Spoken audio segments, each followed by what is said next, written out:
Hi everyone, I'm Mary with Mary Greeley News. Thank you for joining me. Yesterday there was a magnitude 3.6 earthquake not far from Memphis, Tennessee. 301 people reported feeling this earthquake on USGS. And according to the moment tensor ball, you can see that we have uplift.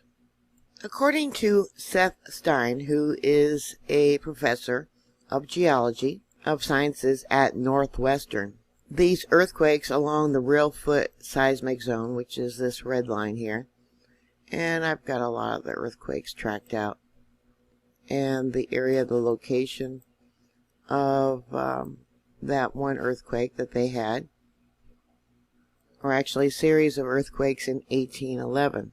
But by doing studies, they have found that the stress from earthquakes, from fault movement, has not built up from the faults itself, but actually by the movement of the continent on both the east and west coast. He does not believe that there'll be another earthquake up here by New Madrid like they had in 1811, 1812. But other seismologists believe that this energy will be transferred either down towards Memphis or up north in the Wabash Valley seismic zone. Memphis, Tennessee has been doing a lot of retrofitting, preparing for a major earthquake, a 7 or a magnitude 8. Back in 2017, USGS did a scenario for a magnitude 7.3 earthquake along the New Madrid fault. It's actually not a fault, it's a failed rift system, which I've talked about before. This goes back to the time when the continent was originally going to separate, but it stopped for some reason, and extends from the New Madrid all the way up around Michigan, and it goes up along the Great Lakes, etc. And someone said, oh no, the rift system doesn't go up there, but there is in fact adjoining faults that go up along this area. I don't know if you can see this red line. This is the failed rift zone. See how it's kind of like a fork here? Try and bring it in a little bit for you.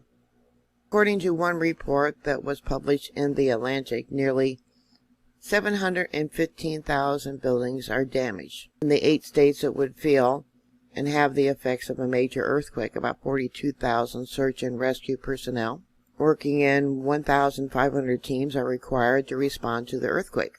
Damage to critical infrastructure, transportation, utilities, water, power, etc., gas, oil, would be substantial in the 140 impacted counties near the rupture zone, including 3,500 damaged bridges and nearly 420,000 breaks and leaks in both local and interstate pipelines.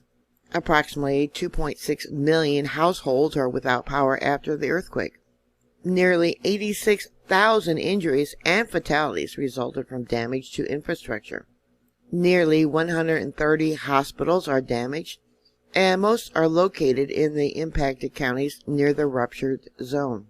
There would be extensive damage and sustainable travel delays in both Memphis, Tennessee, and St. Louis, Missouri, thus hampering search and rescue as well as evacuations.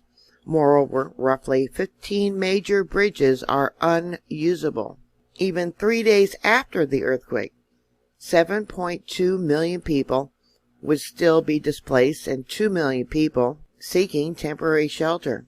Direct economic losses for 8 states total nearly $300 billion, while indirect losses may be at least twice this amount. In the last week, there's been 8 earthquakes along the New Madrid seismic zone, the largest being this 3.6. So if Seth Stein is correct, maybe St. Louis or Memphis, Tennessee should be watching for the next major earthquake. Or maybe because of the uplift, which shows we got folding, pressure building, which could have released the pressure coming from either the East Coast or the West Coast. Maybe we should look to those 2 different areas for for a major earthquake. I have talked about how as the Earth's magnetic field weakens, we're going to see an increase in earthquakes and volcanic activity. And there is areas here in the United States which are long overdue for major earthquakes, such as Southern California. And we've seen the reawakening of many of these ancient faults.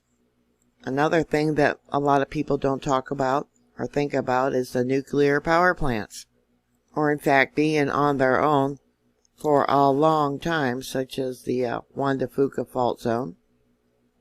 That's another area that's overdue. How many people actually have an evacuation plan? Do they have a plan in place where to meet up with friends and loved ones? Are you prepared to be on your own if you have a medical situation? Cut off from emergency responders? So what are your thoughts? Put your comments down below. Thank you for watching. Please stay safe. Always be prepared for a disaster. And I'll talk to you later. God bless you. Bye.